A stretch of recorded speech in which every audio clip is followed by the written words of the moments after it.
You're listening to BQN. Assimilate the audio.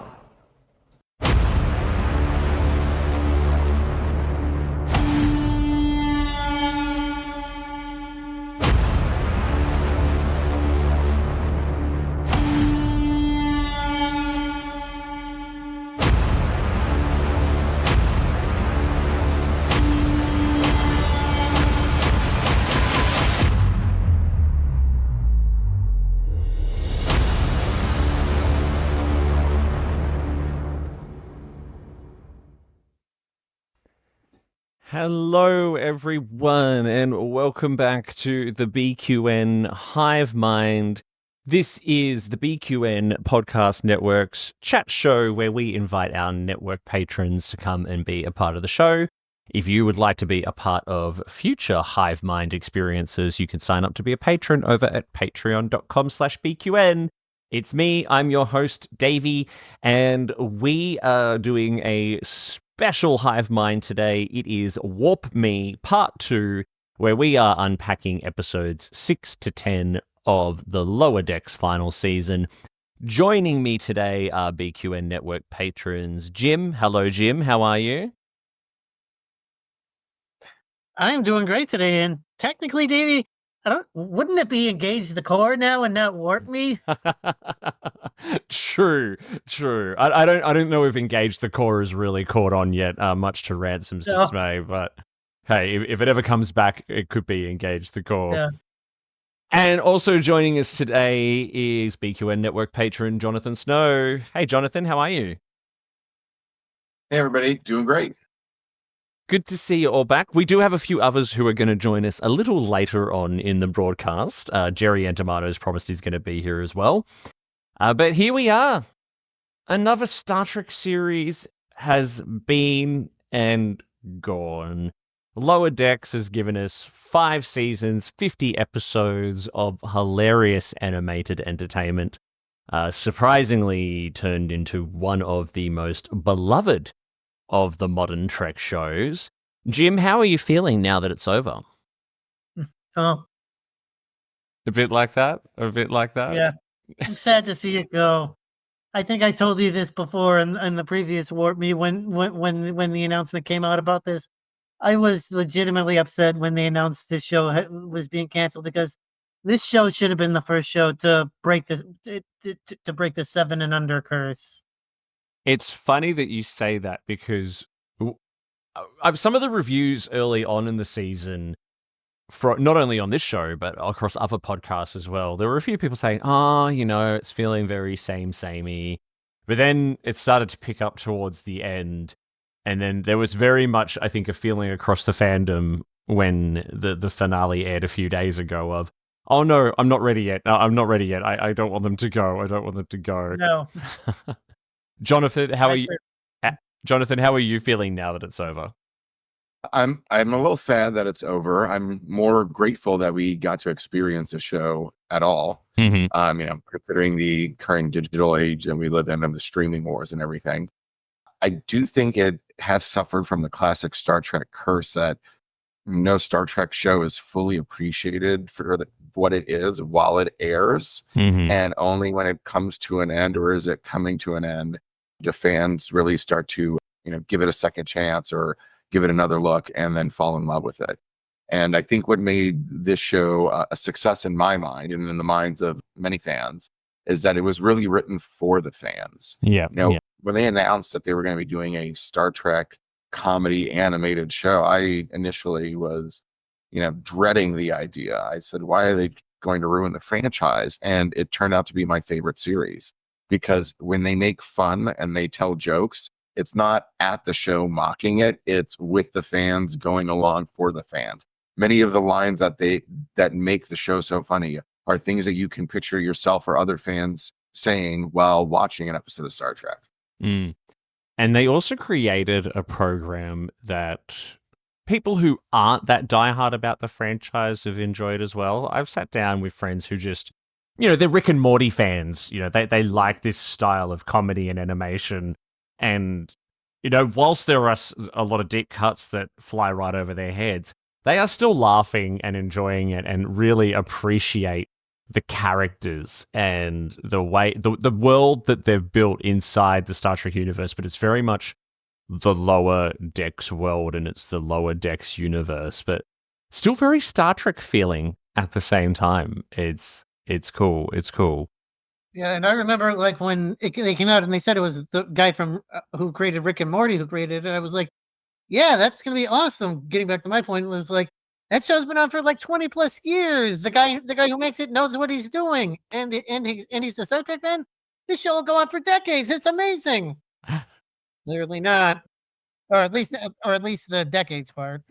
I probably was one of the most surprised people when this got announced as being end, because I think only 3 months previously I had commented on one of these podcasts saying, well, this is the cheapest Star Trek show there is to make. It will always be the cheapest Star Trek show there is to make. So I imagine, we will get many years out of this, especially since they're keeping it to 10 episodes.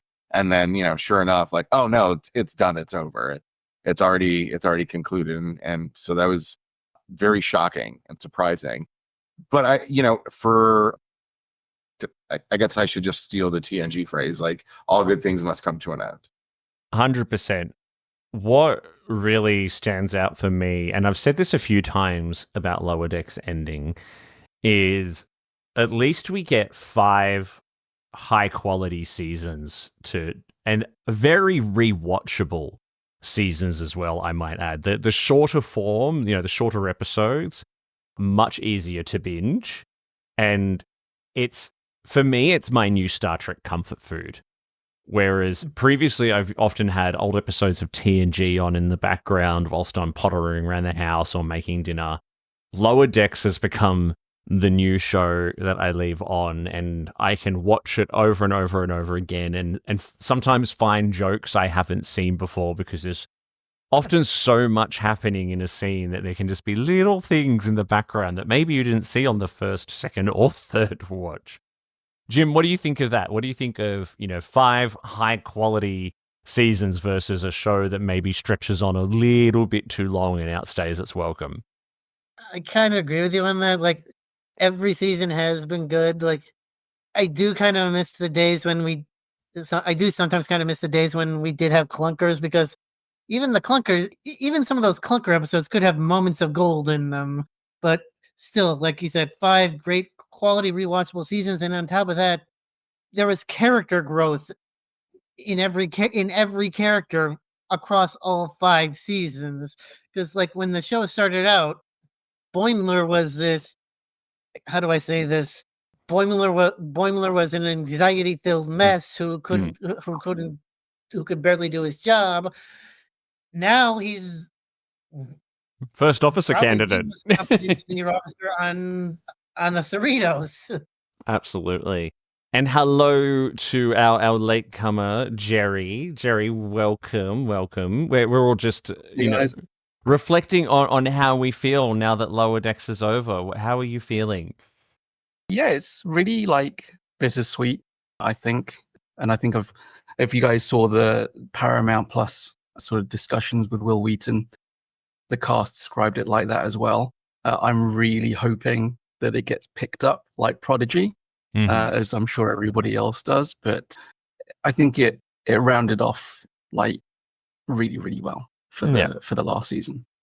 So let's dive through the episodes. So in Warp Me Part 1, we did episodes 1 to 5. So we're going to cover off episodes 6 to 10. So that is Of Gods and Angels, Fully Dilated, Upper Decks, Fisher Quest, and The New Next Generation. For me personally, I found the second half of the season was it kind of really hit its stride then. But let's start with episode 6 of Gods and Angels. Now, this Gods and Angles. Gods and Angles. That's right. Sorry, you're right. Gods and Angles. Hilarious. Which I believe is so named because of the orbs and the cubes. So if we look at the first officer's log from the beginning, they are out the front of the Veriflex Nebula. where they have been hosting peace talks between the inhabitants, the orbs and the cubes, who are both photonic species made of pure energy. The orbs and cubes have been at war since their home nebulas collided over a century ago. Brokering peace will require some complex diplomacy, and that's that's not the only problem that he has to deal with today.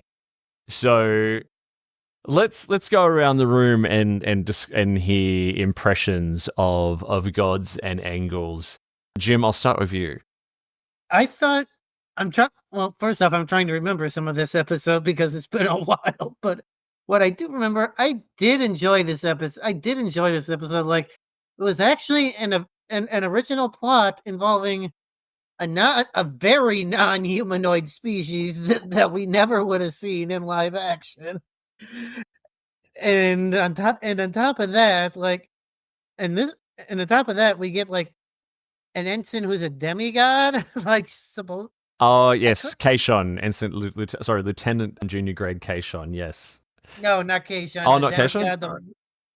Kaishon's That's not her name. Oh, okay. Ollie. Yeah, there's the demigod. I can't Ollie. remember. Ollie. Yes, it is. It's Ollie. Ollie. Yes. Ollie, that's it. Sorry. No, Kaishon's a Tamarian or something like that. Yeah. No, you're right. Yes. I'm sorry. I've got but Memory the- Alpha the- open and I'm looking at the wrong characters. No, but on that part, I was confused whether she was like the granddaughter or great granddaughter of like the character from like the TOS episode or not. But still, it was for the most part a really good character, really good episode. Plot points I didn't like, I can get into later. Sure. And she's the granddaughter of Zeus, one of the Greek gods of Pollux 4, which was a TOS episode as well. Yes, and I don't believe. think Zeus was the one we met in that episode, but apparently there's more than one. Was it presented as Zeus? Was the line that was used in the Lower Decks episode? I Right. loved it. I thought it was very clever. I thought it was essentially doing a mashup of a TNG style peace talks, but using characters and themes from the TOS era. That's how I took this entire episode. And so like the orbs and the cubes would be like the style that you expect to see from a TOS era. Bring in the demigod is continuing along with that plot line. And then, doing what Lower Decks does best is being able to mock and highlight those two different mishmash and the hilarity of, what Star Trek can and could be.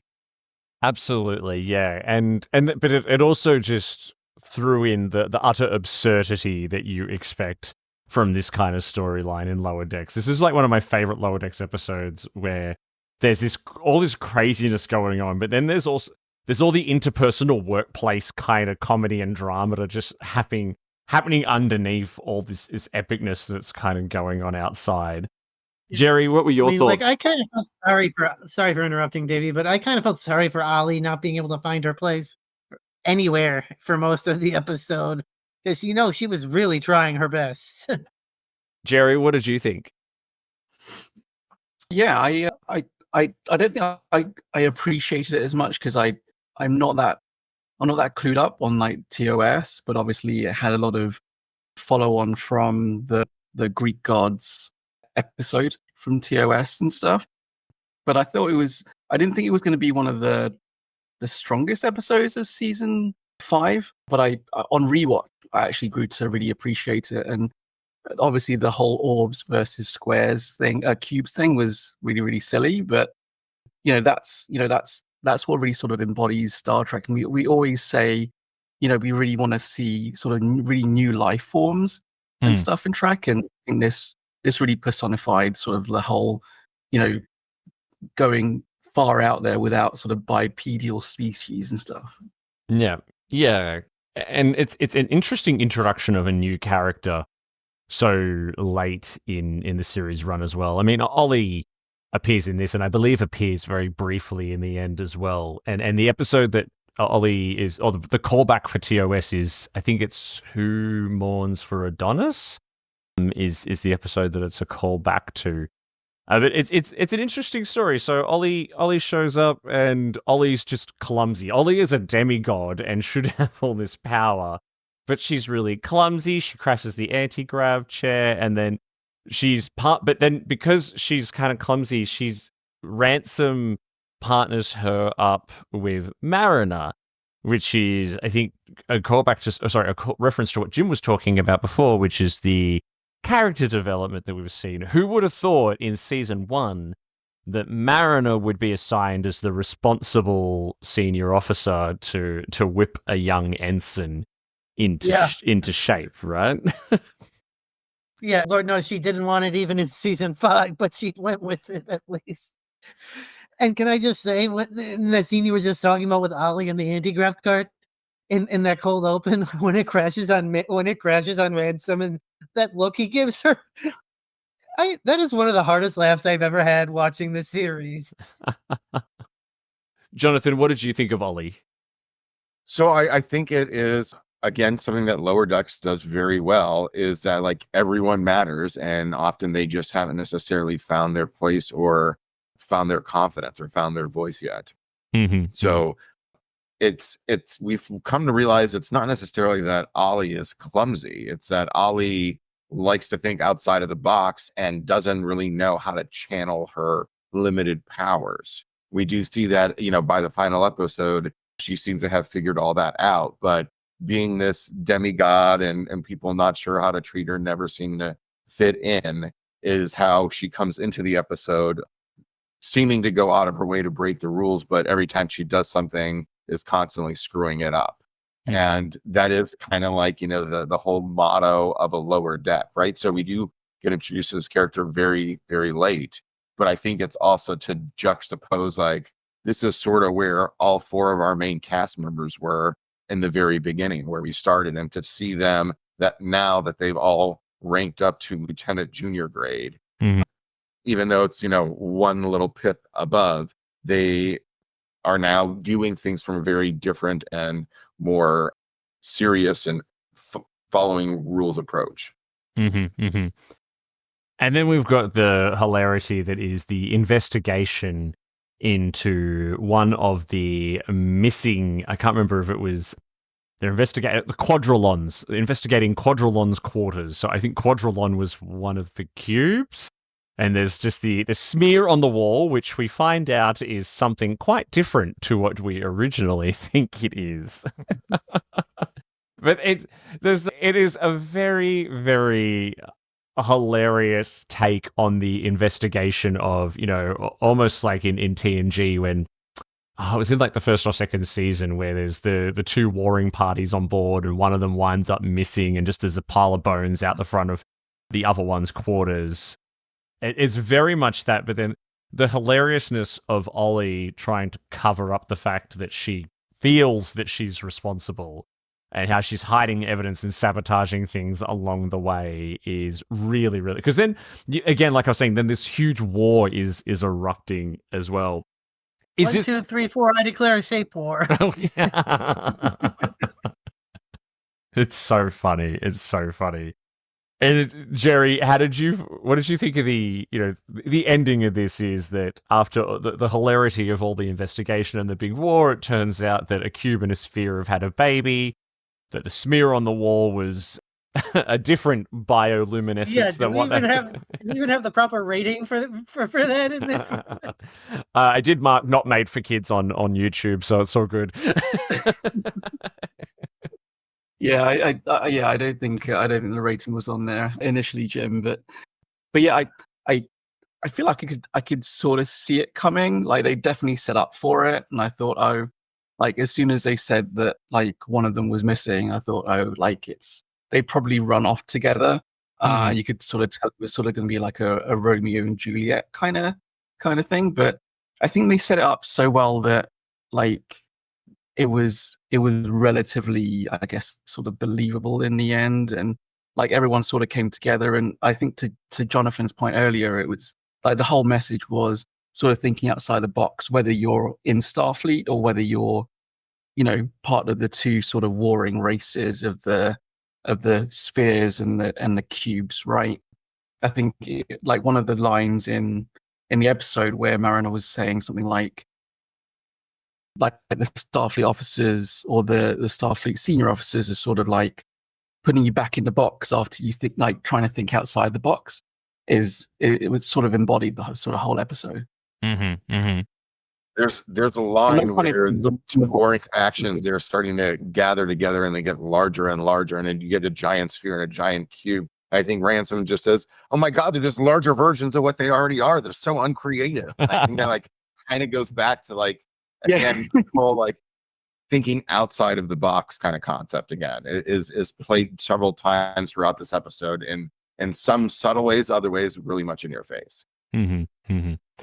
And I mean, final thoughts for me on this episode is just that it's actually probably one of my favorites of the season. This is why I thought that it from here on, the final season started to get really, really, really good. There was some good episodes in the first half, but this one for me was just, it was one of the first times in the final season where I was just laughing out loud through the whole episode and having a great time. Jim, any final thoughts on this episode for you before we move on to the next one?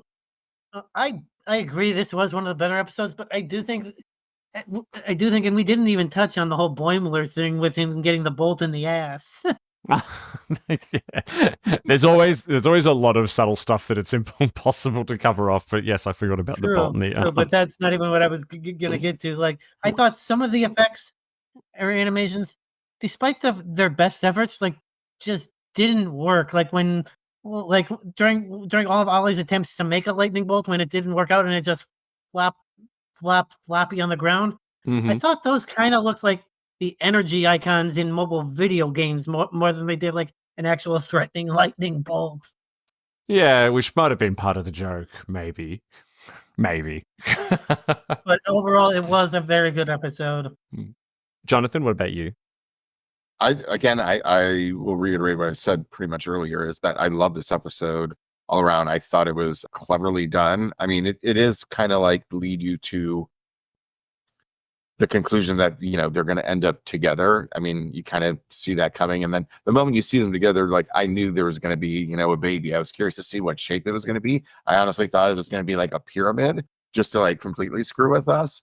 But I love, you know, the shape that they came up with and used in that situation. And I think they called them squat arrow or something like there. I just thought it was very well done, very clever. And again, I looked at this pretty much from the perspective is that they took a TOS episode and threw it into a TNG style and theme of going about it. Definitely. And Jerry, final thoughts from yourself on this one? Oh, did we lose Jerry? Maybe we've lost Jerry. Oh, good. We will move on to the next episode, episode 7, which is Fully Dilated. Now, I have to read the opening captain's log from this one because it is really funny.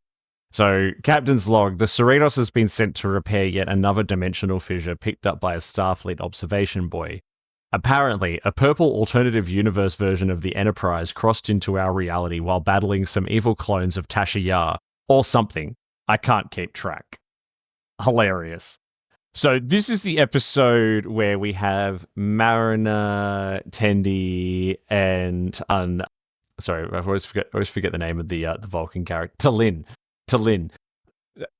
This is their Inner Light episode, pretty much, where they wind up on a planet where time is being experienced differently, and they have a very deep and meaningful experience, which Mariner is quite intent on having.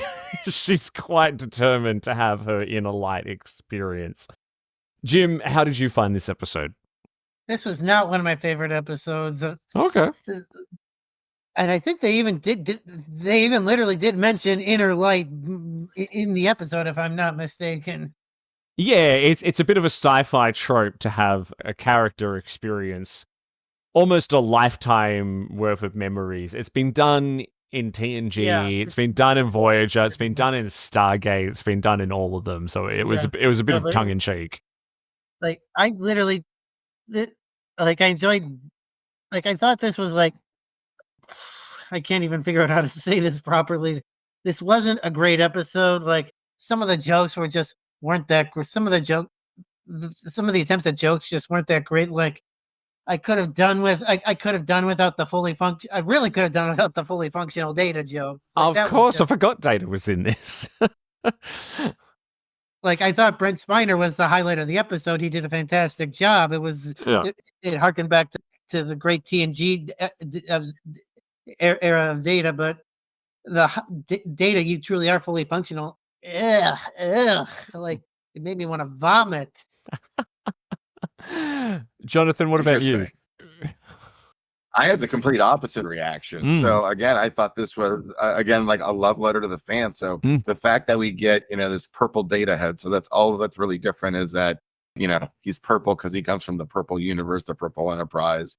I thought some of the jokes that went along with that were hilarious. So it's like, well, what color is your Enterprise? It's like it's neutral. It's like, well, that seems odd when purple is the obvious choice because he comes from the purple universe. Data being in this episode adds the Vulcan kind of playoff while Talin's doing its own thing. So being on this, planet that they're going to be stuck there for a while, one that, Mariner at one point realized like, oh, this could be her interline moment. I want to live the most fulfilling life out of it. And then going out of her way to basically not be herself and then constantly keep ending up in jail and not really like getting what she wants. I thought she was trying too hard there, personally. Well, she definitely was trying too hard, but that's like, I think again, one of like the lessons of Star Trek overall is like, be yourself, be true to yourself. When you're not trying to be true to yourself, then you're going to actually end up not getting what you want. When you're trying to, pretend to be something else to get what you want, things are never going to work out the way you want. So you might as well be yourself. So I love that, the fact that it's like, because it never gets kind of thrown into that aspect, like, oh, well, they're going to be stuck on this planet for who knows how long. It's like, well, what if one of them just keeps ending up in jail? Like, I thought that was hilarious. Like, and for the simplest things, and one of the ways, like, oh, I got to go on. Oh, well, there you go, the flame, and we'll put it out. It's like, that was our eternal flame. So like just others, like I feel like multiple layers of jokes and that's like, well, how eternal really was it if I just put it out with a little bit of water? And I love the way that was done. The fact that Talin starts growing these oversized fruits and vegetables and then brilliantly comes up with beauty products. It's like, oh, I see you go. I found a loophole in the Prime Directive. I can be famous and make money and actually not really harm the society and help them out at the same time. And Tendi constantly getting caught up in her own thing in a competition that she's not even aware with Talin. I think it's great because you get to see the three of them from their each own different type of perspective. I do like also like the fact that the food with those gigantic, ridiculous cocktails that they're having in the transporter bay. It's like, yeah, there's a reason why you never see food in there. Like the moment you see that, I was like, this is going to be a problem. Like, that was funny. I have a problem with this. There's a reason there's no food ever in any of these areas. Yeah. And then, like they laying out, again, this was like based off of the Voyager episode where the doctor's going to go down and he's supposed to be there for, 2 seconds. Instead, he spends 3 days, or it's supposed to be 3 days local time, but he ends up spending, years down there because of a issue in getting him transported back up. But them throwing it on this and then, kind of taking the Inner Light episode and combining it together to the point where even, Mariner's playing her soap flute at the end. She's like, oh, all I have to reminisce of where my family is my little soap flute that she clearly doesn't even know how to play. I loved all of it. Yeah. Yeah, I agree. I was probably a little bit more of a fan this episode than you were, Jim. But you mentioned what was going on with the ridiculous cocktail. I kept cracking up because days and weeks were going past, and then it would just cut back to Boimler and Rutherford still screaming and freaking out, trying to clean all of these like prawns and stuff off of the panel with their what you mean, trying to lick the console? Yeah. And I admit their minor storyline was amusing. Yeah, and you also had the character of Snell, the suspicious character who knows that there's something off about them, which led to Mariner saying, "Why is there always a suspicious lurker when you're in a Carbon Creek situation?" Which is pretty funny. Jerry, I don't remember there being a lurker in Carbon Creek though. There's always a lurker. Jerry, how did you find this episode? This was actually probably one of my favorite episodes of the season. I mean, it's been done time and again where obviously you have the whole crew go down in like disguise to a pre-warp civilization, but I think it was done really, really well. And I think the whole spin on, spending, like 1 second on the ship is like a week down on the planet and stuff. But I think it was done it was done super well. It was, and like to the point of, I think Jonathan made earlier, of the whole like skewers and like shrimp cocktail thing that like Boimler and Rutherford had in the transporter room. I think T'Lyn had my favorite quote of the whole season, where she said something like, I don't understand why you have such ostentatious like food in the transporter bay or something like that. I thought it was really hilarious. I think the only nitpick I really had about it was that like it showed how long T'Lyn, Mariner, and Tendi were down on the planet for. I would have loved to have seen how many seconds it was in the transporter room that it took Boimler and Rutherford to clean the console and lick everything off, essentially, so that we could had a comparison of how short a time it was on the Cerritos and how long it was for them on the planet. Yeah, which There could have been a single line that, like, when they're like, oh my God, it's been, X number of weeks or, months for us. Exactly. Well, I mean, to be fair, it was only 90 seconds on our side. yeah. If I had more time, I would have timed it to see like how long it actually took them to lick the stuff off, and then how long they actually spent on the planet. Yeah, and we were kind of, I don't know if we were robbed of a B plot. Maybe the A and B plot was kind of what was happening down on the planet anyway. The A and B plot was really all wrapped up in the same setting, which was what was going on with T'Lyn and the this whole competitiveness that she didn't even realize was going on, and then you've got what Mariner's doing. There's some great jokes in this. I mentioned the Carbon Creek joke before as well. There's even, I'm just reading from Memory Alpha here, and there's a quote after Mariner is finally released from prison after 2 months, and she starts complaining that it's some Edo level bullshit. Like everything. Yes. Yeah, 2 months for an eye bump. This is some Edo level bullshit. Yeah. The episode's constantly throwing back to these various type of references, calling Easter eggs or references or whatever you want. I think it's really done in love of the fans, appreciation of the show, right? If you're someone who's never watched all of the series at least, once or twice through, hearing, Carbon Creek, or Edo level, it might go over your head and you not necessarily pick up on it. But for the folks who have loved these shows and have watched them time and time again, we pick up on all these little nuances, and it just makes it that much more enjoyable for us. Yeah.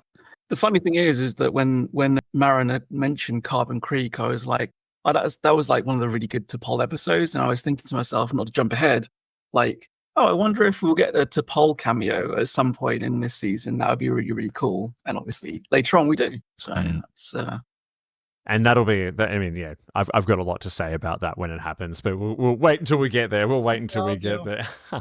It was nice to have Brent Spiner, even though we get a lot of Brent Spiner in Modern Trek. It was nice to have him back as old school Data, which was really cute. The Pulp Purple Enterprise D thing was wacky, but also just kind of funny, just to have as a little subplot and joke there. Yeah, I think this is one of those Lower Decks episodes, like the previous one, that just everything story-wise is just working really well. It's absurdity upon absurdity in a way that also kind of makes a weird sort of sense, and the jokes come thick and fast. But they are very, very funny, and it's like a lot of Lower Decks.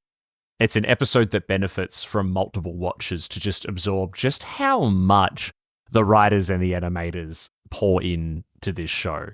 In every single episode, just how much like love and care has gone into making a very funny, self-referential meta kind of experience.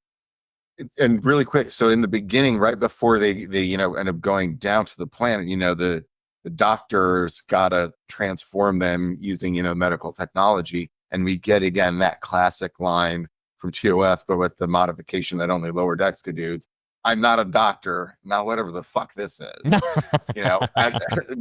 Turning them into the creatures with the horns. Yeah, so funny. Any other final thoughts on this episode before we move on? Yeah, I did have, this is just kind of just a silly thought, like, they established Snell was an unemployed lurker who absolutely no one gave any credibility to. So what the heck was he doing when they ran into him that caused him to shift his focus to them? Yeah, some Snell backstory would have been nice, right, Jim? Yeah. He was constantly a lurker, and so when they're about to leave, Mariner, I think it was, makes the comment of, so it's okay to, like, make sure we protect the Prime Directive as long as, we make it out to look like this guy's a loser. And Data replies like, well, this guy already had all the characteristics of being made out to be a loser. Yeah. So, like, not, really affecting anything here. So let's move on to the next episode, which was Upper Decks, which I found to be an interesting kind of weird take on the TNG episode, which inspired Lower Decks, aptly named Lower Decks, a final season episode where they try to do something a little bit different and show what else goes on the ship. So we've got an episode here, and this is one where no one's updated the Memory Alpha page, so we're going to have to rely on our memories here, gentlemen. But this is an episode which shifts the focus very early on to the senior members of the crew and all of the dramas that they have going on in their lives. And the thing is, so like, it's absurd. There's a lot of absurd interpersonal stuff going on, like there often is with the Lower Decks characters, but it's like infinitely more epic. Everything from Shax's weird alter ego and almost like it's like a PTSD experience or something like that about from the Cardassian War. But this is an interesting one. This is one of the, I don't know if I enjoyed this one as much as the previous two episodes. I feel that it was funny. It was a fun episode, but there's something about it. I can't quite put my finger on it where I feel like as an idea, it could have been executed a little bit better. I'll start with Jerry this time. Jerry, what were your thoughts of Upper Decks? It was definitely a filler episode. Like, it sort of didn't really fit into the whole serialized story of the season. It was sort of put in there as not an afterthought, but like something that they definitely wanted to do because they wanted to highlight the other sort of senior members of the crew, just like they did in TNG Lower Decks. Mm-hmm. I think overall it was okay. Definitely not my favorite of the season. I think this is something I've always said before, but like we love to see like lots of different nationalities portrayed in Star Trek, and I've always thought there's not enough representation of Aussies in Star Trek, Davey. And we finally got a really good character in Meredith to be like the Aussie Starfleet officer in Star Trek. So I feel like vindicated that we needed more Aussies on Star Trek. So when we were, my friends and I were watching the final episode, we were like, has anyone noticed that there's all of a sudden an Australian engineer in engineering? Like, really cool. Where did she come from?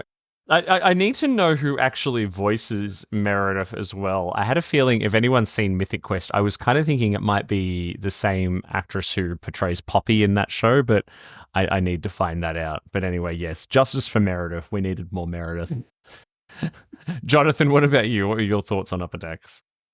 So I think these 3 final episodes all require at least a minimum of 2 watches, really, because there's a lot going on at once. I also think generally rated, this is going to be one of the lower rated episodes for this season, but I think that's going to change in time. Yeah. I thought this was a perfect final season episode in that it's an homage to what made the show possible, right?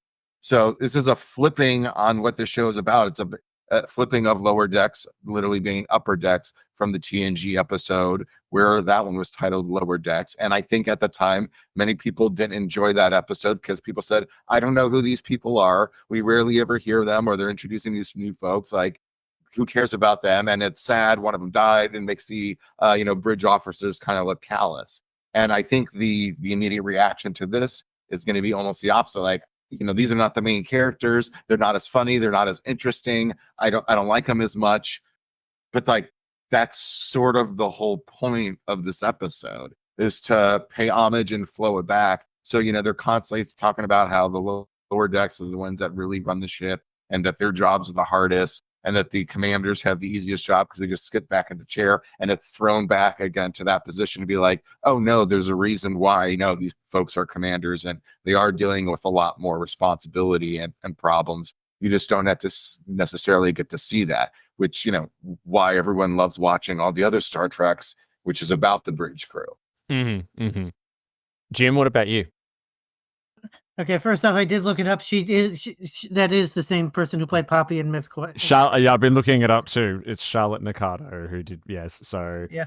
One, I'm very excited that she was in Lower Decks. Two, we needed more because, as Jerry was saying, Australia is incredibly underrepresented in the 24th century. I feel like, for the most part, the only references we've ever had is in Space Seed, where they're like, oh yes, the Australian penal colony of Botany Bay. It's where the airport is now, but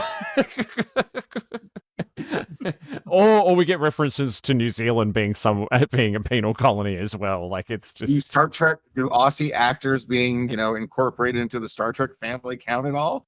Well, I guess yeah. So Chapel is So the actress who plays Chapel, Evan? Bush. Who's that? Sorry, Evan Evagora. Ah, yeah. True. Yeah. They're all masking their accents, though. No, I'm sure there's not, Romulans with Australian accents. Well, hey, I mean, I guess we did have the koala. So we did have the. Oh, and speaking of which, is that a koala on your wonderful Christmas? It is. Yes. That officially makes it a Star Trek Christmas sweater. 100%. Yeah, the great koala would approve, Davey. And I have to say, I wasn't a huge fan of this episode. Like, so much so I don't even really remember a whole lot from this episode. Yeah, it's one that, and that's, I think, to Jonathan's point, it's one of those ones that probably benefits from a couple of watches, because I'm sitting here as well, desperately trying to jog my memory, and the main thing I can remember is the Shaxs plot line with he's almost like, was it a guilt over what he did during the Cardassian War? Like, what was that? Like that, yeah. I'm not sure. The only other thing I remember is like is like the space cows or something like that. At least I think it was like a space cow or something. Yeah, that was the whole like ransom plot line of getting Lower Decks to work with each other by like him being like a doofus and getting them together. Basically, that was a bit of a weird like B plot storyline or A/B plot storyline in the whole episode. Yeah. But I think that also explains Ransom a little bit over time, right? So Ransom's always made out to be like he's like a gym head, right? He's just some guy. Somehow he's ranked up. He's like loyal to his captain. He follows Starfleet rules, but he's kind of like this idiot who's only obsessed with working out, and that's played through constantly. So to see from his perspective here, he's like, "Oh, I'm playing stupid. I'm playing. What you don't realize is I'm playing stupid the entire time, and I'm using that as a way to get you guys to bond together and work when you were going at it. So like I'm your common enemy, and I think that's like another thing of leadership, right? Willing to be that like person, like, all right, yeah, you know what I really need to get done is for us to get this job done, and that means getting these two people who hate each other to cooperate. So what I'm going to do is get them to hate me instead, and then that way they'll work together. And then because they work together and now they have a mutual bond in hating me, they'll be able to keep working together going forward. What do I care if they hate me? I'm their boss. They got to do what I say anyways. Yeah. I think that like adds a layer of depth to his character that we hadn't seen previously. That makes sense. He's playing the long game, basically, Jonathan. So. There was At least it means Delta don't hate each other anymore. True. It's true. There was something else in this episode which I just remembered, which was something I'd always thought about, and it was the maintaining of the relationship between Carol Freeman and Admiral Freeman, because he shows up in this and they go on a date and all that kind of stuff. So there was a little, I was glad that they kind of explored that, because I was like, are they actually still married? Are they still together? And I think this kind of answered that question. We see Stevens again. I forgot about that.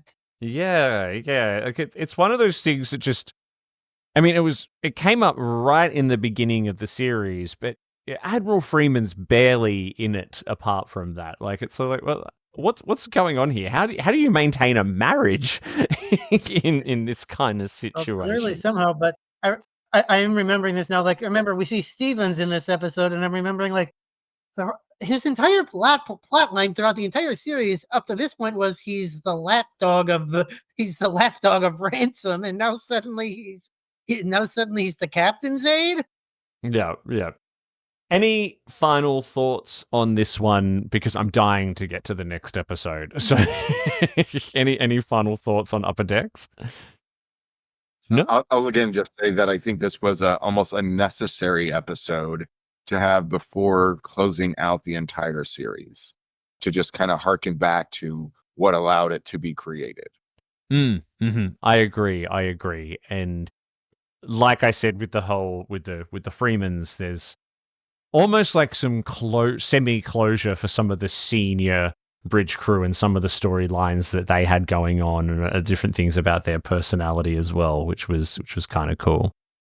All right, so let's move on to the penultimate episode, which just had the fandom in a meltdown. Oh, that's being nice too. But like in a good way. Like, yeah. So the internet broke amongst Star Trek fans when Fisher Quest came out, because I was thinking about, before we went live, a way to describe this episode. And it's like the most bonkers piece of fan fiction brought to life in the most wonderful of ways. And it gave us all this stuff that we thought we would never see, from the return of just Jolene. Not Jolene Blaylock, just Jolene. Has anyone had that Dolly Parton song stuck in their head ever? Yes. Because I was waiting for the credits. I'm like, is it her? Is it actually her? She said she'd never do anything again. Like, she married some millionaire and hasn't had to bother with conventions to make money. So she's just all of a sudden. And then when it showed up, it's just Jolene as T'Pol. I was like, amazing. And then I'm also like, wow. So the artist formerly known as rewatches to like finally recognize that is definitely her. Yeah. So we had a lot going on about like why she would come back like now to do it, which I guess makes sense because it's all animated and stuff. Like, but pretty low effort. So I feel like if you were going to design a penultimate episode for Lower Decks, you're going to say, let's give the fans as much as we can in this one episode without throwing off our entire storyline. Yeah. And I feel like they figured out a very brilliant way of doing so that connects to the final episode and sets up, possibilities for other shows or other things to be introduced or taken from other shows in the future. Yeah. So we'll get to the individual parts of it, but I mean, I almost feel like this was written from the Star Trek meme pages and meme posts, all the various things. And again, and that's what I mean by it being a pure love letter to the fans. So going to the fact that we even get to see, T'Pol come back, right? Why? Because what do the fans really want? And they know they can't have. They want Jolene back, and she says she's done with Star Trek. It's not going to happen. So, man, if we could get Jolene, how many lines, how long will it take her to be able to record? Like, the fans will go wild. And yes, there's a reason why we get to go wild. Plus, they get to throw in with a single sentence. What we all wanted to know was her and, Trip having been married. If there was allowed to make the final episode twice as long, I feel like we maybe would have seen little snapshots of that and, had a sentence or two from Connor playing, Trip as his character. But, there's only so much they can do and they have a limited budget.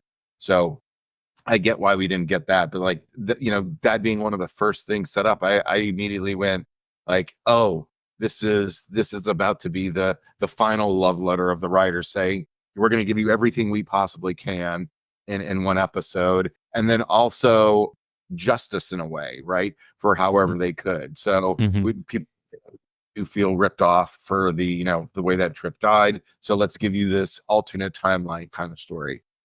Harry Kim, if I can talk for a moment about Harry Kim, my God, Garrett Long will not shut the hell up about Harry Kim not getting promoted. the internet thinks it's hilarious and use him as multiple examples. I read something today that had said, do you realize that when Voyager docked at DS9, one of the people who could have served him, not necessarily would have been Nog, who by the time Voyager came back, Nog, who was just a Ferengi, not in the part of the Starfleet at all, would have outranked Harry Kim by the time Voyager came back. I'm like, you know what? That's hilarious and true.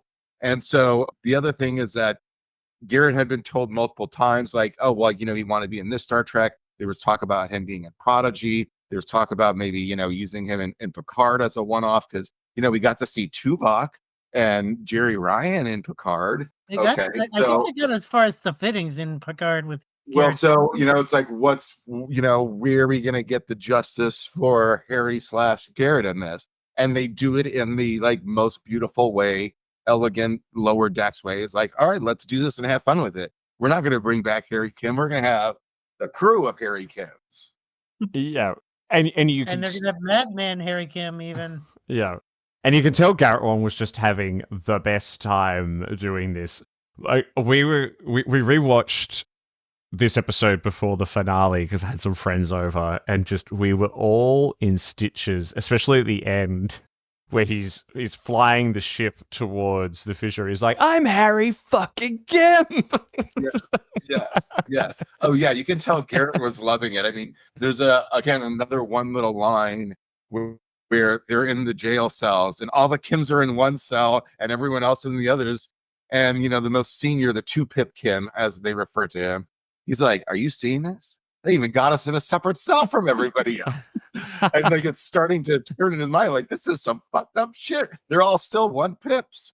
So I thought that was hilarious, well done. And I feel like Harry Kim and Garrett got their justice. Because at one point I'm like, wait a minute, they can't have Harry's character go out, even though these are Harrys from different, universes. They can't have him being overpowered by one that's saying screw everyone else. And like, no, they let the one go off and, die, and the others, get transported back to the ship, being their loyal Starfleet selves that they are.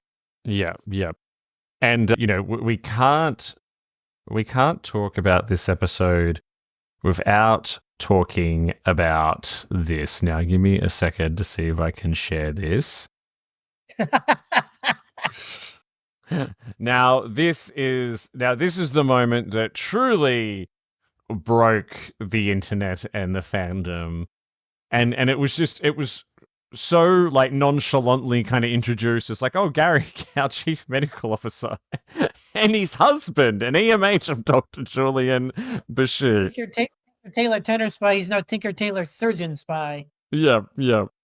So how did we feel, I'll start with you, Jerry, about finally all of us have been vindicated. What we've known all along is that Garrick was hot for Julian and was a queer character. How did you feel having this finally?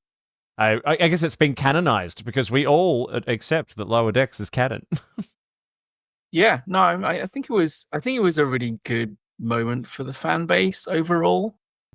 Obviously, like, they're from different realities and stuff, but I think it's a good, almost sort of compromise that it's obviously not Prime Garrick and Prime Universe shit, but it gives, I guess, some insight to, I guess, the overall sort of personalities of the character, because I think, like, later on, like Boimler and Mariner say something along the lines of like friendship transcends all the different realities and stuff. So, I think despite these guys being from not the Prime universe, still has some echoes into the Prime universe, with what their relationship is like and how they bonded and stuff. So I think this is really awesome.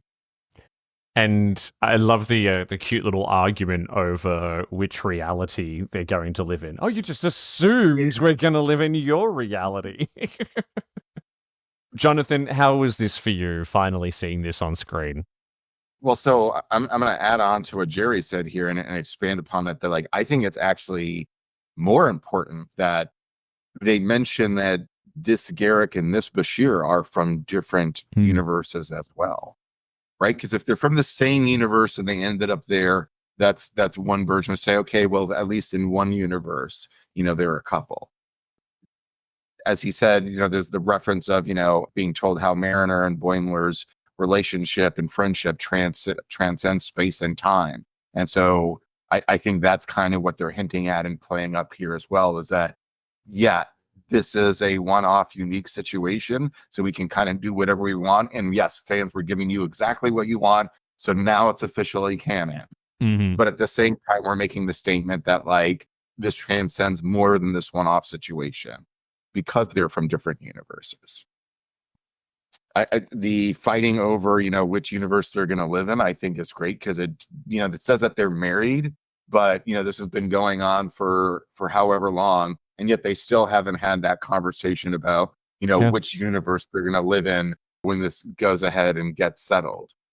It did briefly make me think, like, did Garak program him and create him? But when they say he's from another universe, that like clears that up. It's like, no, he is his own sentient, EMH self. And we get to see that version of him somehow enter in here, and him and Garak fall in love. So, and they're still having, the typical types of relationship fights that you would expect. You're right. The writers of this show are sometimes more clever than I think they get credit for most of the time in that very sense of like, yes, of course. I mean, you can read into this a few different things. You can take it as like, oh, why couldn't it just be our universes, Garak and Bashir? But you're exactly right. This goes to show that, well, if they were really in love with each other, then that love crosses realities, because two from different realities can come together and still want to get married. So it's super cute. Jim, how did you find the final coming together of Garak and Bashir? I admit I never picked up on in the series, but I'm definitely a fan of this pairing right here. And I have to admit, they were part of like one of my favorite scenes in the episode. It was the scene where it's literally where it's like, I think it's Curzon is giving 2-Pip Harry the tour. You see these two like walking along, mentioning how Garak's a tailor in some realities, and they're mentioning that, and then Harry and Curzon mention to each other about that, and Curzon says something like, Lovers don't fall out of the quantum reality for Curzon. Curzon was weird. Curzon was the most bonkers addition to the whole thing, I think. Yes. Played beautifully, I might add, by Fred Tatasciore. He did it brilliantly. Yeah. That was the only one that I felt they had a missed opportunity with. Right? So why Curzon Dax? I would have liked Ezri. Maybe to play off of the others, maybe to not play favoritism for Jadzia or Ezri. Maybe, yeah. That seems like maybe a dangerous. He was also one of the only ones we didn't really have a backstory on all that much. It was interesting that the ending though was T'Pol essentially became Dax at the end. That kind of came off as was that good for you too, T'Pol, kind of a thing. I was sort of semi-hoping that like they would transfer the host over to T'Pol, and T'Pol would be like become like a Vulcan Trill kind of hybrid at the end. Yeah, you have to say you can kind of take it. I mean, she almost does, but doesn't. So, but I believe it was with the intention of transferring that consciousness back to someone once she returns to his quantum reality, I guess. If she ever returns to his reality. The other guest star we haven't really touched on to this was Alfre Woodard from First Contact. Yes. That blew me away. No, that was so right. And that was really the crux of all the fissures and the dimensional rifts, was that it was another reality where instead of inventing a warp drive, Zefram Cochrane invented a cross-reality travel mechanism of sort. Drive or something. Yeah. I think it was really nice that, like, they made it out, like, I think at the beginning of the season, like it was a whole sort of big bad for the whole season, right? As like the arc of the whole sort of serialized concept from the beginning of season 5. But I thought it was a really nice twist that actually they're not bad guys. It's not someone trying to destroy the fabric of reality and like all the different quantum universes. It's actually just, another federation that's out there doing a different kind of exploring, which I thought was a really nice twist to it. Which is a very Star Trek thing. It kind of reminds me of the ending of season 4 of Discovery, where they thought that all of the gravimetric distortions or whatever they were was some kind of menace or attack on our galaxy, and it turned out it was just another species that was just trying to gather up some natural resources, and it was all about a communication difference and all that kind of stuff. Like, that's a very Star Trek thing to have the misunderstood intentions. Very guilty of doing the other version of it too. They very much are, but they also they also do it this way too, very well sometimes as well. Yeah. So the ending of this episode had me in stitches. The to be continued, where oh my god, I piggybacked a message to my duplicate. He'll know what to do. Yeah, as long as he doesn't freak out, and then it's back to I know, and the screaming and the crashing whilst to be continued is up on the screen. I was crying, laughing so much at that. Oh my god! Every time I watched it, no matter how many times I knew it was coming, I still die laughing watching it. All right. I just want to go quickly back to including Lily Alfre Woodard. Am I saying that correctly? I believe so. Yeah. Again, I think that is done it as another love letter to the fans. Hmm. So, on the last Star Trek cruise, I was having a conversation with some folks, and we kind of said, who do you think did one of like the best guest stars to, a single one-off kind of episode or movie experience? And her name came up several times. And she's one of the few people we haven't had brought back, right? There are many fan favorites that people have loved, but they've either been brought back already in Lower Decks, or we've seen them in Picard or included in Discovery in some sort of mention or one-off. And so I think, again, it was trying to wrap up as much as we can, and how many of these different guest stars and cameos can we get in, because that's another thing that made Lower Decks so special, that you don't really have that in other series. Strange New World has done it now, obviously, and Discovery created Strange New World, so there's a way, I guess, to look at it as that. But I love the way that was done, and again, as you said here, it's a different way of exploring. When she's describing it as, I don't need to see new species, I need to see different versions of what humanity can be, and then describe what those different types of, like, there's one universe I've been to where they have rings around the moon, another one where they've done this, and another where they've done this. And I thought that was, again, just like very classic Star Trek, is that, yeah, we're trying to explore to learn, but we also really want to understand ourselves, and we do that best through other versions of ourselves. And essentially that's what Star Trek is, right? We're trying to understand the human condition. We're doing that easier by understanding it in a future presence with putting it in through the eyes of aliens. Yeah, it was super cool, and I do agree. I think Alfre Woodard as Lily is one of the best one-off characters we've ever had. It was so nice to have her back again. She is one of the driving forces behind First Contact. She's got some amazing lines in it, and she's a fantastic actor in her own right, which we were really blessed to have in Star Trek on more than one occasion now, which is really cool. All right, let's move on to the finale with a title that I actually really, really love in terms of what this means for Lower Decks and the franchise, and the fact that it's maybe not really an ending, but a new beginning, which was The New Next Generation. And there's a lot happening in this episode. There's a lot happening. So this is essentially Boimler's received the message, and it's up to the crew of the Cerritos in, the Prime timeline or the Prime universe. Although if you go back to the first episode of this season, there was some disagreement over which was the Prime universe. Everyone's like, well, our universe is the Prime universe. Why is yours the Prime universe? Let's do a quick round of the room. as far as finales go, how does this one stack up? Jerry, I'll start with you.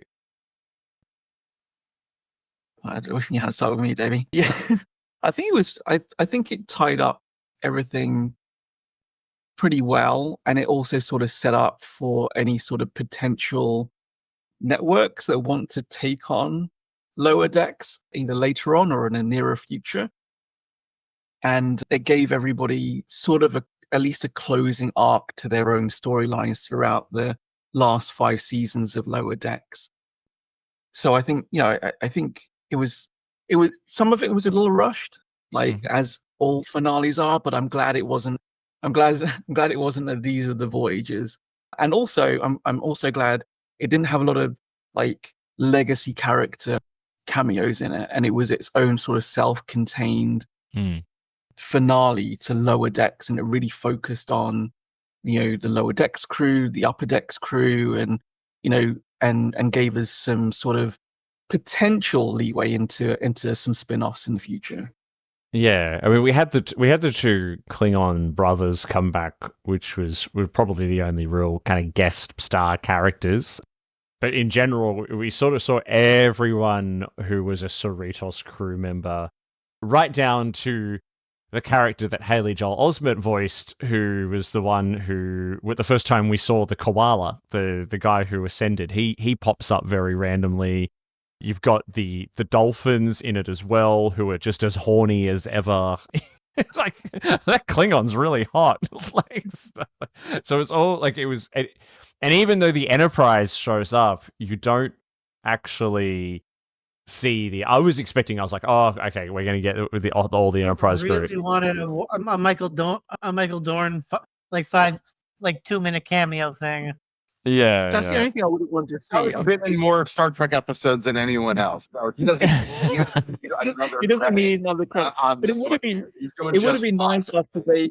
Doing just fine. Jonathan, what did nice to see Warp in command though? After like they said in Picard, like, what did Warp do to the Enterprise E? Right? Yeah, it's like that was not my fault. I think this was honestly one of the more satisfying endings we've ever gotten for a Star Trek show. So obviously, Enterprise was a mess because it was rushed, and Discovery was a little add-on to a thing, so it was an incomplete story. This was a satisfying end. There are some great, like, iconic scenes. The still that I think almost everyone who posted something about this is what they used for their final post is when they're in the turbo lift going up and Mariner's giving, her last speech, like that, and her speech is really well done. Going a show that like, yeah, this is a crazy messed up thing that like your alternate version, your transporter clone did to yourself, but he did so because he knows he can trust the people of the ship, the crew of the Cerritos, Cerrito strong. There's a lot of hearkening back to even the first episode, but the original series as well. Even, in the last seconds of the episode of, engage the core, and it's like, oh, please don't do that. What if this turns out to be a 5-year mission? It's like, well, that's kind of got like a couple meanings and jokes in itself. Like TOS was supposed to be a 5-year mission. They just completed, their 5 seasons of the show. So I read that to have multiple meanings in the way that was doing that as well. And I love that we even got, one additional last warp phrase. So engage the core.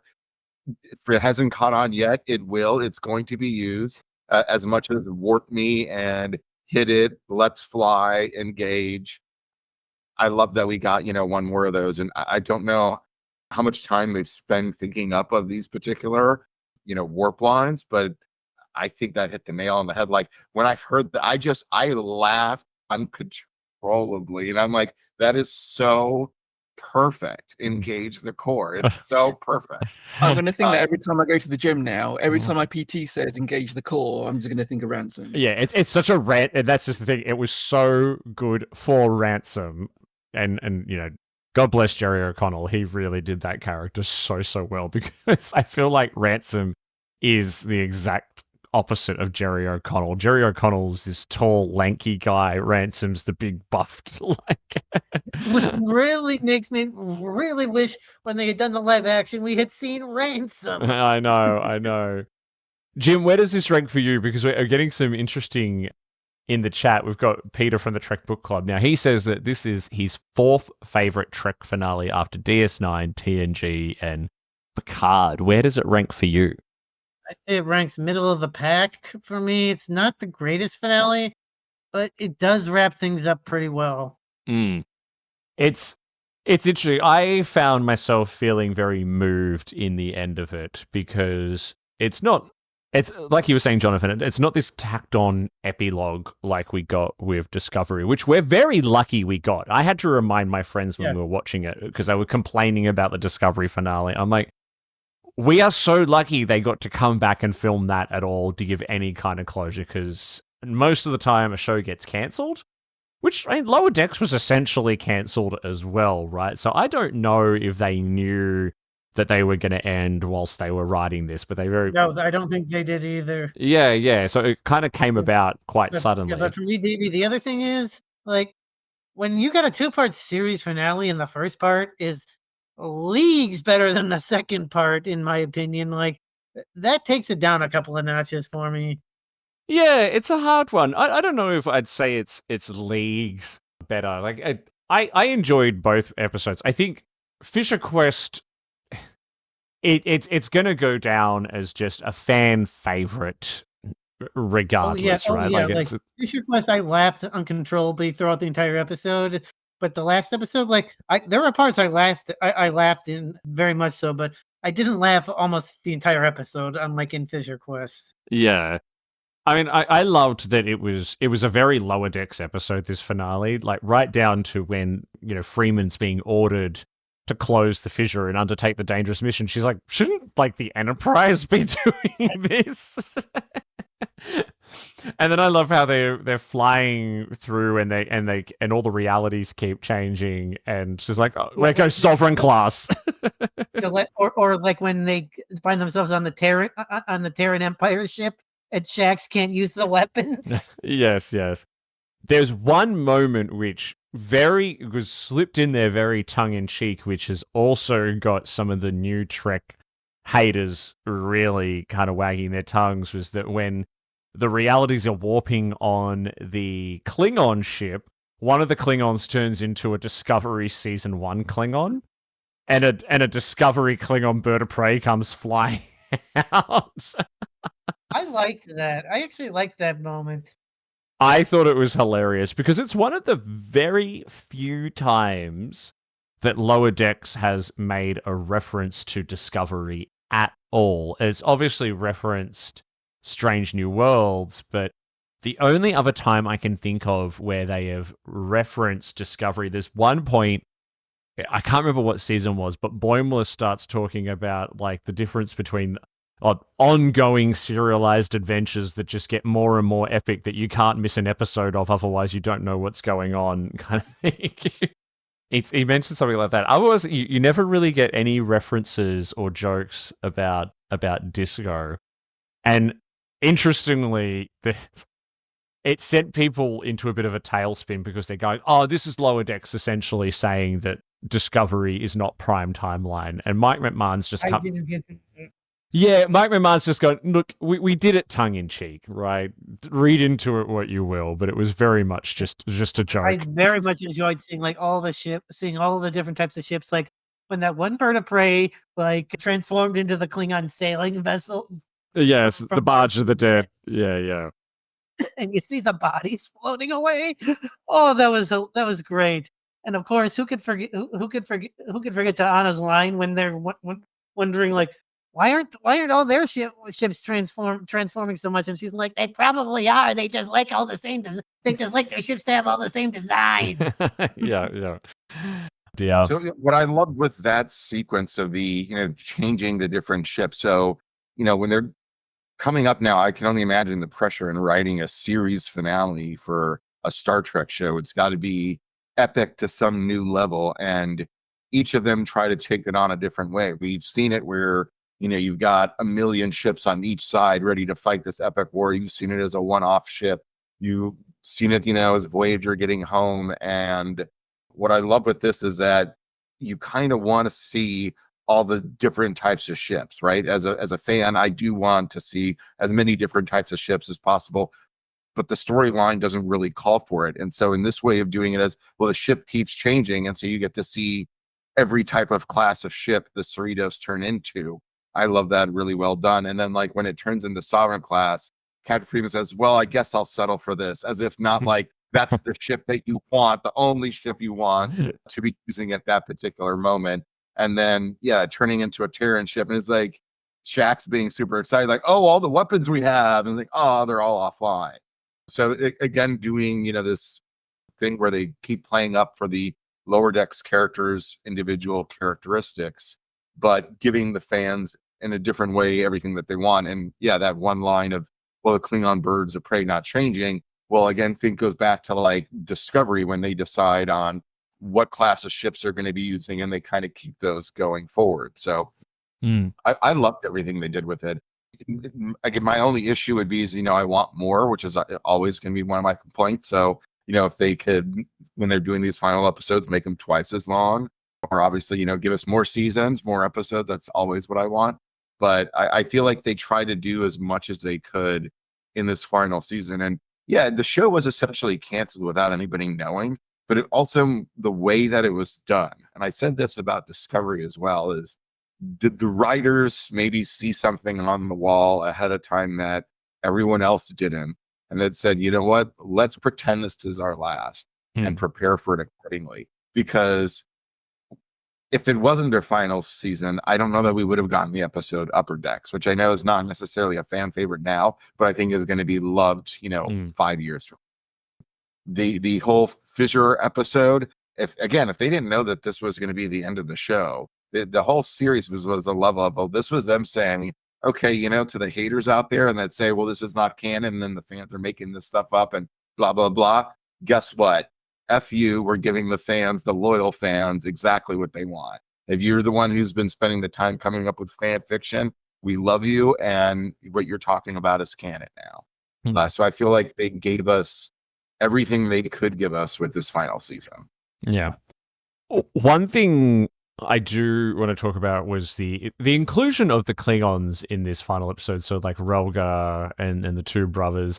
At first I was like, oh, this seems like an interesting thing to just randomly have as the bad guy for the final episode. I could have done without that. Yeah, I mean, it kind of worked in a weird sort of way. But if we didn't get this, we would not got the thing that actually had me cracking up more than anything in the episode, and that was Relgar's little chihuahua version of a Targ. That had like the weird, like crazy eyes. And miserably. She treats the Targ so badly. Like, there are several times where it's like she should be brought up on the Klingon version of animal cruelty charges, the way she just tosses that thing as. It was so funny, though, because it's classic animation to just have this little animal that never says anything, but just does all these weird facial animations and stuff that just is so, so funny. I'm just like, okay, of course there'd be different. They're a domesticated animal. There'd be different breeds of Targ, and this is the Paris Hilton Chihuahua Targ. It was kind of, but like any Chihuahua, it was bonkers crazy. So that stood out for me as something that was, again, it was just Lower Decks being Lower Decks. Let's bring it to how it all wrapped up and how it all ended.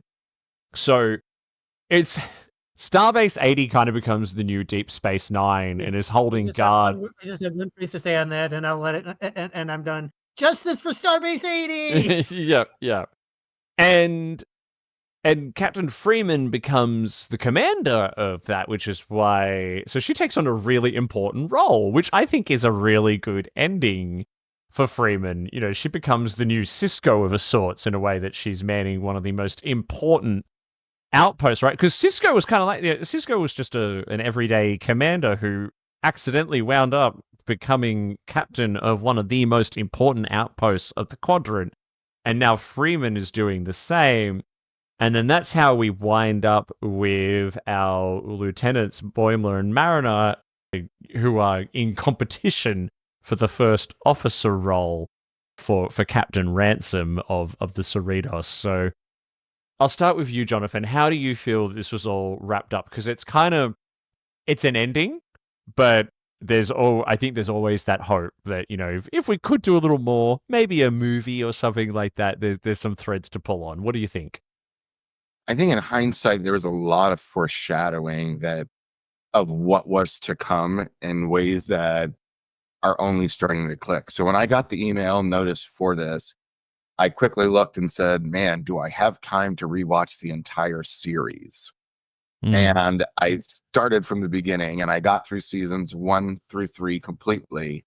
And then because of timing and when this was going to be starting, I realized I wanted to make sure I rewatched the last final episodes again and kind of had to skip ahead.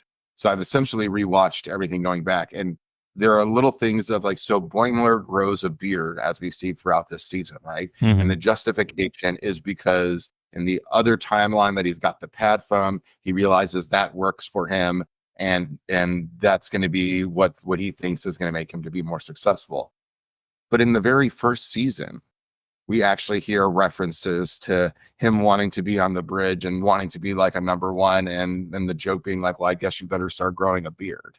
And so I wonder how many things kind of get thrown in throughout and kind of tied in ways that we don't fully understand, and you're only going to get on multiple rewatches going through. There's a lot of things that happen in this episode that are done without even words at all. As you talked about the animation with the animal, but also talked about earlier, the transcending guy, he doesn't speak a word. If you're not looking at the TV at the moment, you might miss that 1 second clip, but suddenly something opens out of the sky and he pops on down looking very confused and overwhelmed. And there he is back again.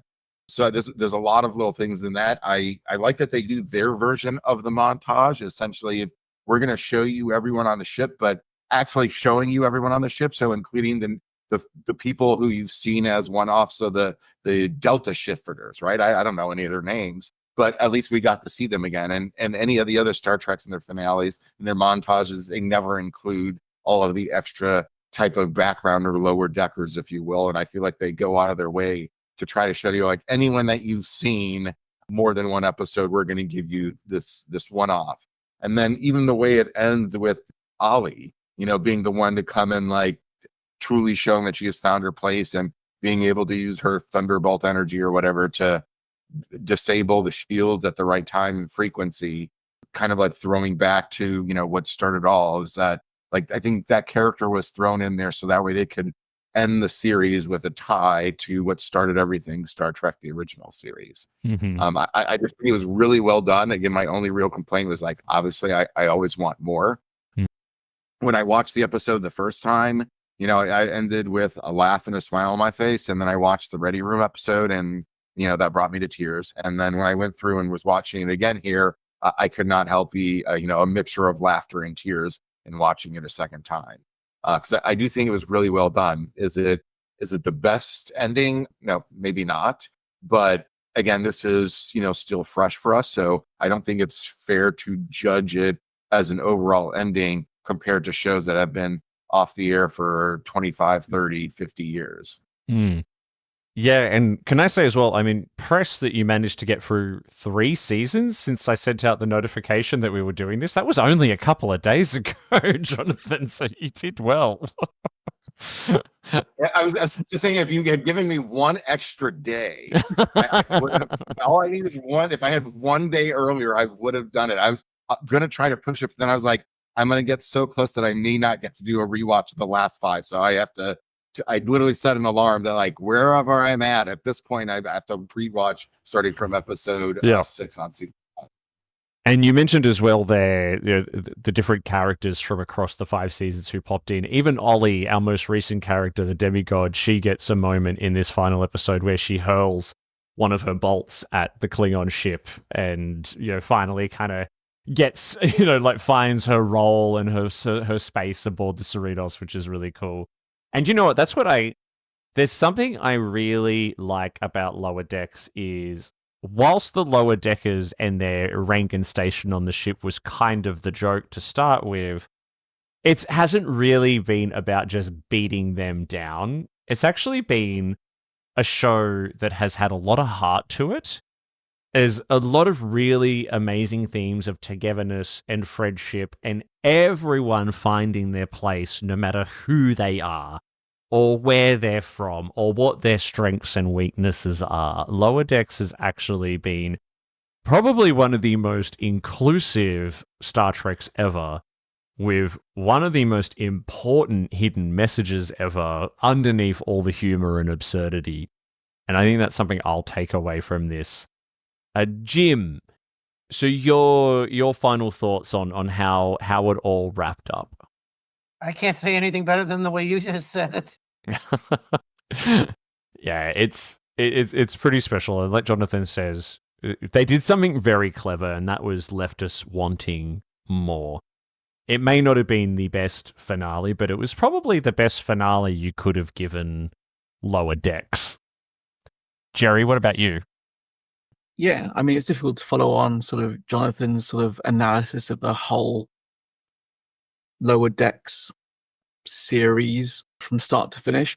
I didn't quite get the chance to watch Lower Decks all the way from season 1 to season 3 or wherever you got to, Jonathan, but it just, like, Lower Decks, I don't think I appreciated Lower Decks as much as maybe I should have, like, since it came out, but I definitely have developed an appreciation for what it has been trying to do. And you're totally right, Davey. It's been probably the most inclusive Trek because it's animated media, which has allowed it to be so, right? So we've been able to include all these different storylines. We've been able to include all these different characters and plots, etc. And I think it tied it up in a really, really neat way where it gave us sort of a launch pad to potentially go into further spin-offs for the franchise, which, like, it's really difficult for some of the live action stuff to do for finales and stuff. And it pretty much had everything, it pretty much had something for everybody, whether you're an old sort of hand in terms of having grown up with Trek from TOS and TNG and the 90s Trek to now and stuff. So, I think it like the writers and the voice actors of the franchise did such a super good job of just being able to have something for everybody in this series. Beautiful. Well, that's about all the time we have. Well, I was thinking we might try and keep this to an hour. We've gone for over an hour and a half, but hey, there was a lot to talk about. Jim, Jerry, Jonathan, thank you so much for joining in on this wonderful hive mind exploration of the final 5 episodes of Lower Decks. Before we depart, just a quick round of where people can find you online. I'll start with you, Jim. I am in the Discord chat. You're in the Discord chat. Link in the episode description. Jerry, what about yourself? I'm also in a Discord chat where you can find me relatively active. I'm also on some of the Trexperts episodes from time back and hopefully in the future at some point. And I'd like to shamelessly also plug my friend Todd A. Davis's podcast, Computer Resume, at Computer Resume on Instagram and all of the other handles of taking a trip through the Trek universe in chronological order. We're a big fan of Todd here at the BQN. He's guest starred on a number of our shows quite a few times. And Jonathan, what about yourself? I'm in the Facebook group, and you can find me on Facebook, Jonathan Michael Stamp. Beautiful. Well, remember, if you would like to be a part of a future Hive Mind discussion, you can sign up to be a patron over at patreon.com/BQN. We do lots of other things as well, like early release of episodes, and we also occasionally do a table read, which we haven't done for a while. I think we definitely need to do one of those again once Christmas is done. For me, remember, you can find my 2 shows on the BQN, the Trexperts Quiz, where we just did our Christmas special, a very Beverly Christmas, with Sophia and Adrian and Tegan from Where's Beverly. And my other show, The Bargain Bin Gamer, spelt Gaymer, where I explore cheap and affordable games. You will see our Christmas episode where we review Christmas Massacre and Marvel Rivals coming out, hopefully in the next 24 hours before Christmas actually hits. That's pretty much it for now. We hope you've enjoyed the conversation. We'll see you again soon. Live long and prosper. Sarcastic Vulcans salute everyone.